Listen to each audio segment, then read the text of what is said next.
अगर आप भी लेना चाहते हैं देश दुनिया की तमाम जानकारी तो आज ही सब्सक्राइब करें हमारे चैनल को। साथ ही नीचे दिए बेल आइकन को जरूर दबाएं ताकि हर अपडेट आप तक पहुंच सके। नमस्कार, आप देख रहे हैं प्रभा साक्षी। मैं हूं आपके साथ अंकित सिंह।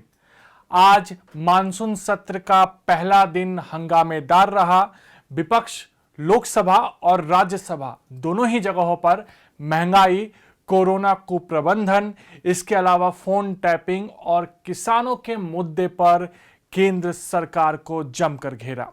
लोकसभा और राज्यसभा में विपक्ष के हंगामे के चलते प्रधानमंत्री नरेंद्र मोदी सदन में मंत्रियों का परिचय नहीं करा पाए। प्रधानमंत्री ने विपक्षी दलों को आड़े हाथ लेते हुए कहा कि कुछ लोगों को यह रास नहीं आ रहा है कि दलित, आदिवासी, पिछड़ा वर्ग और महिला मंत्रियों का यहां परिचय करवाया जाए। उन्होंने विपक्षी दलों के रवैये को महिला एवं दलित विरोधी मानसिकता का परिचय करार दिया। राज्यसभा में सभापति एम वेंकैया नायडू और लोकसभा अध्यक्ष ओम बिरला ने विपक्षी सदस्यों से शांत होने और मंत्रियों का परिचय होने देने की अपील की, किंतु उनकी अपील का विपक्षी सदस्यों पर कोई असर नहीं हुआ और सदन में हंगामा जारी रहा। आज एक ऐसा अवसर है इस सदन का जब इस देश के गांव के परिवार के बच्चे आज जब मंत्री बनकर के इस सम्मानीय सदन में उनका परिचय हो रहा है तो कुछ लोगों को बड़ी पीड़ा हो रही है। आज इस सदन में महिलाएं जो मंत्री बनी हैं उनका परिचय हो रहा है।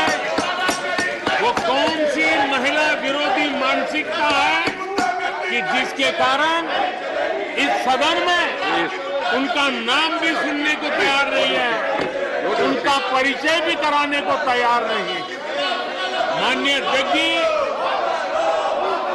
बहुत बड़ी मात्रा में शेड्यूल्ड ट्राइब के हमारे सांसद साथी मंत्री बने हैं। हमारे आदिवासियों के प्रति ऐसी कौन सी इनके प्रति रोष की भावना है कि वे आदिवासी मंत्रियों का परिचय इस सम्मानीय सदन में हो, ये भी उनको पसंद नहीं आ रहा है। माननीय अध्यक्ष जी, इस सदन में बहुत बड़ी मात्रा में दलित मंत्रियों का परिचय हो रहा है। दलित समाज के इन प्रतिनिधियों का नाम सुनने को ये तैयार नहीं है। ये कौन सी मानसिकता है जो दलितों का गौरव करने को तैयार नहीं, आदिवासियों का गौरव करने को तैयार नहीं, किसान के बेटे का गौरव करने का तैयार नहीं। ये कौन सी मानसिकता है जो महिलाओं का गौरव करने को तैयार नहीं? इस प्रकार की विकृत मानसिकता पहली बार सदन ने देखी है और इसलिए माननीय अध्यक्ष जी, आपने परिचय कराने के लिए जो अवसर दिया इसके लिए मैं आपका आभारी हूं। लेकिन माननीय सभापति जी, मंत्रिमंडल में नवनियुक्त सदस्यों को राज्यसभा में इंट्रोड्यूस समझा जाए। रक्षा मंत्री राजनाथ सिंह ने कांग्रेस सदस्यों के हंगामे को दुखद और दुर्भाग्यपूर्ण बताते हुए कहा कि उन्होंने संसद में ऐसा दृश्य अपने 24 वर्ष के संसदीय जीवन काल में नहीं देखा है। इस संबंध में रक्षा मंत्री राजनाथ सिंह ने कहा कि संसद की सबसे बड़ी शक्ति स्वस्थ परंपराएं होती हैं। संसद की ये स्वस्थ परंपराएं संविधान एवं संसद नियमों पर आधारित होती हैं और संसद की स्वस्थ परंपराओं को बरकरार रखना सत्ता पक्ष, विपक्ष सभी की जिम्मेदारी है। राज्यसभा में सदन के नेता पीयूष गोयल ने विपक्ष के इस आचरण की निंदा की। गोयल ने कहा कि उन्होंने सदन में पहले कभी ऐसा दृश्य नहीं देखा कि नए मंत्रियों का परिचय सदन से नहीं करवाया जा सका। पूरा संसद इस बात से सहमत होगा कि संसद की सबसे बड़ी स्ट्रेंथ यदि कोई होती है तो वह हेल्दी ट्रेडिशंस होते हैं। अध्यक्ष महोदय, हाँ, अध्यक्ष महोदय, मैं ये अनुरोध कर रहा था कि पूरा एक मिनट मैं महत्वपूर्ण विषय पर माननीय राजनाथ सिंह जी बता रहे हैं। ऐसी आप उठाइए मुद्दा, कोई आपत्ति नहीं, प्लीज एक मिनट। अध्यक्ष महोदय, मैं ये निवेदन कर रहा था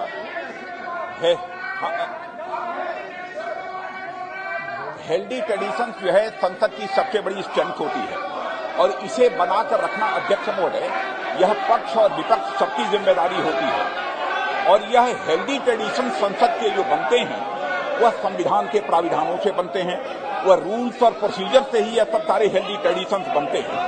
24 वर्षों से संसद सदस्य के रूप में मैं अपनी जिम्मेदारी का मैं निर्वाह कर रहा हूं और अध्यक्ष महोदय, मैंने देखा है कि जब भी कोई भी प्रधानमंत्री रहा हो, यदि वह अपने मंत्रिमंडल का विस्तार करता है तो चाहे एक मंत्री का शपथ ग्रहण हुआ हो या 50 मंत्रियों का शपथ ग्रहण हुआ हो, बराबर वह प्रधानमंत्री संसद में आकर सबसे पहले सदन की कार्रवाई प्रारंभ होते ही अपने मंत्रिमंडल के सभी सदस्यों का परिचय कराता है और पूरा सदन शांतिपूर्वक से प्रधानमंत्री की बात सुनता है और सभी जितने भी मंत्रीगण होते हैं उनका परिचय हासिल करता है। यह एक हेल्दी ट्रेडिशन यहाँ का रहा है।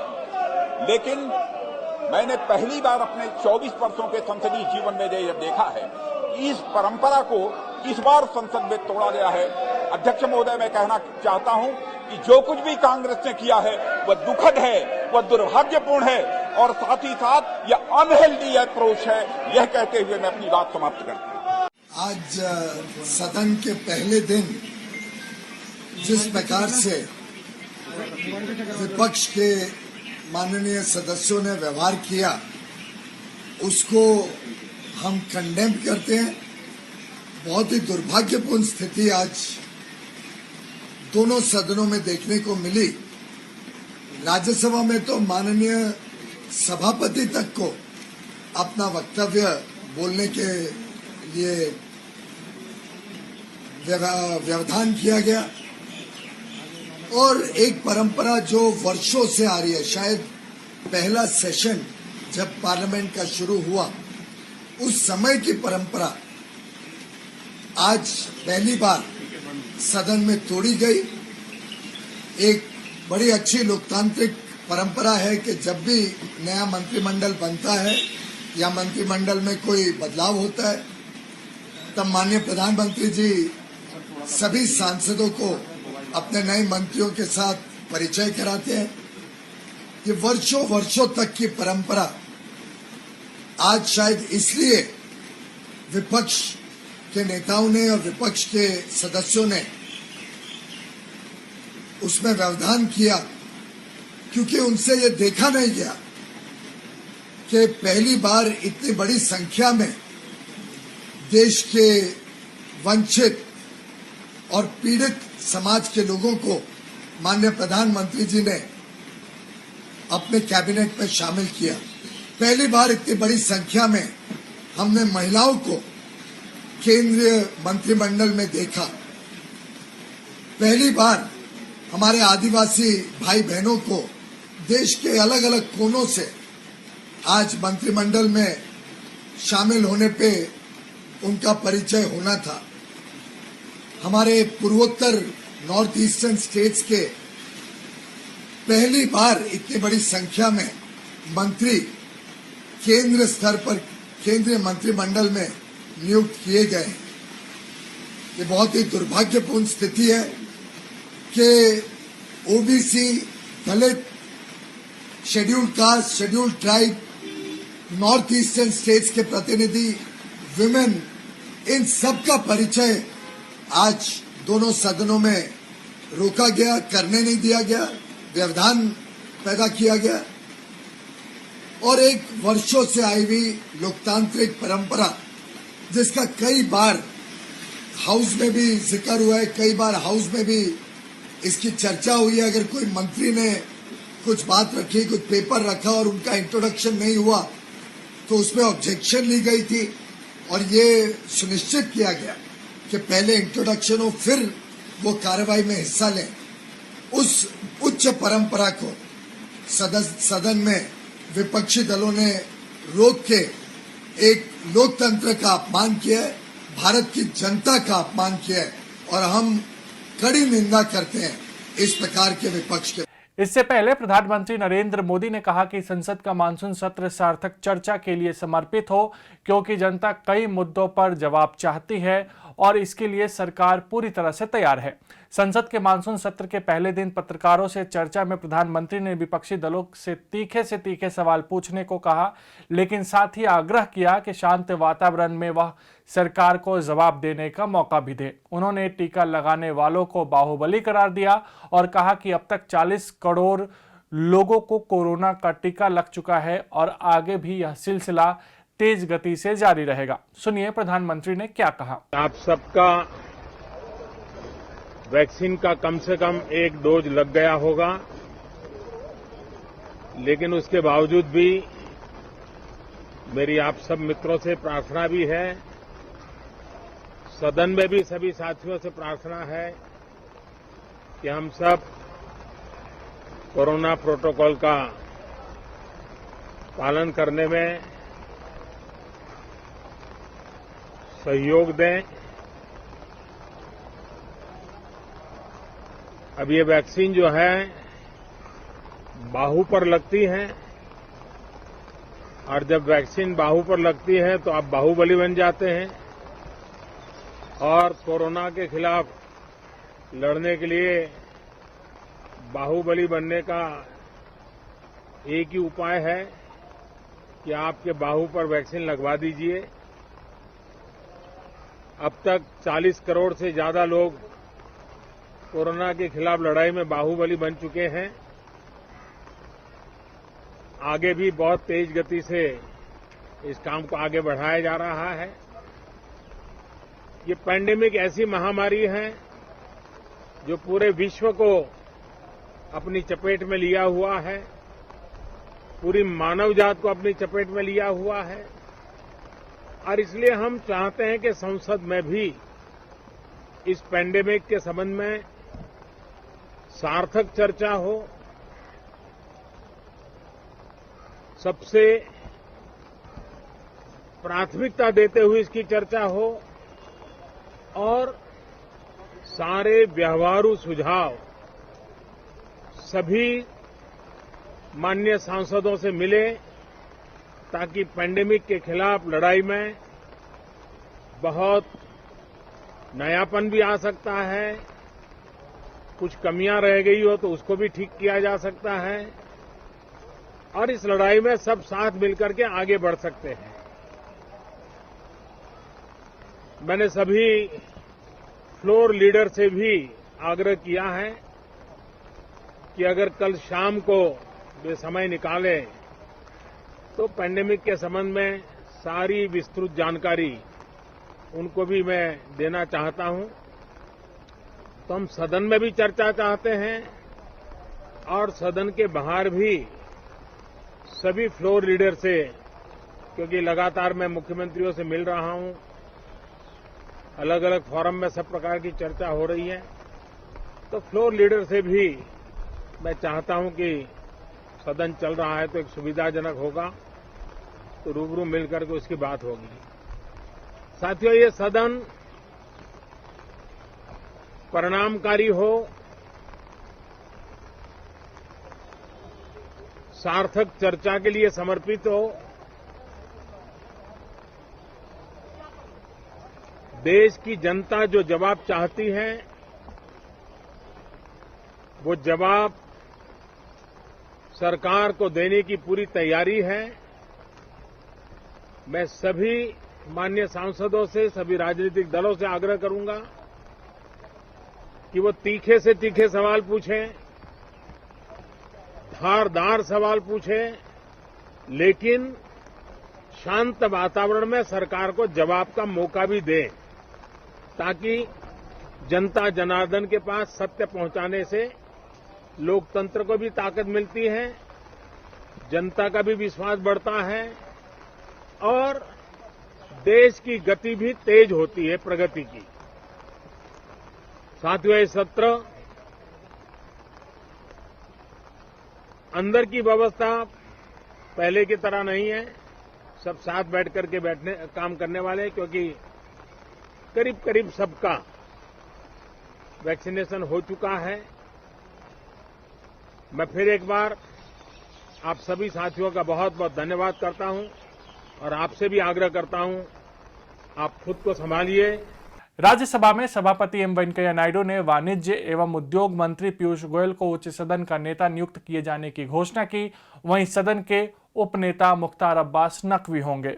संसद में फोन टैपिंग का भी मुद्दा उठा। इस मामले में केंद्रीय मंत्री अश्विनी वैष्णव ने सरकार का पक्ष रखा। उन्होंने कहा कि डेटा का जासूसी से कोई संबंध नहीं है, जारी रिपोर्ट में गुमराह करने वाले तथ्य हैं और उसमें कोई भी दम नहीं है।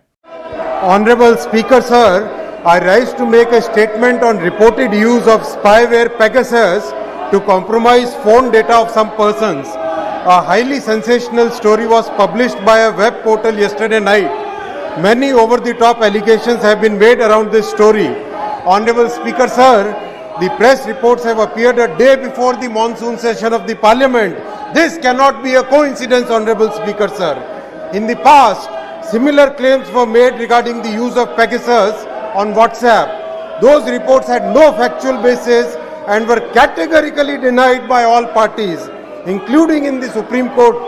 The press reports of 18 July 2021 also appear to be an attempt to malign the Indian democracy and its well-established institutions. We cannot fault those who haven't read the news story in detail, and I request all honorable members of the House to examine the issues on facts and logic. The basis of this report is that there is a consortium which has got access to a leaked database of 50,000 phone numbers. The allegation is that individuals linked to these phone numbers were being spied upon.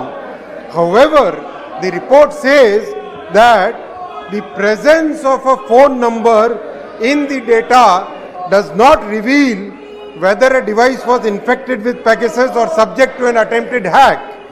Without subjecting the phone to this technical analysis, it is not possible to conclusively state whether it witnessed an attempted hack or was successfully compromised. Trinamool Congress petrol diesel के दामों को लेकर सरकार को घेर रही है। आज तृणमूल सांसदों ने साइकिल मार्च निकाला। तृणमूल सांसद साइकिल से संसद पहुंचे।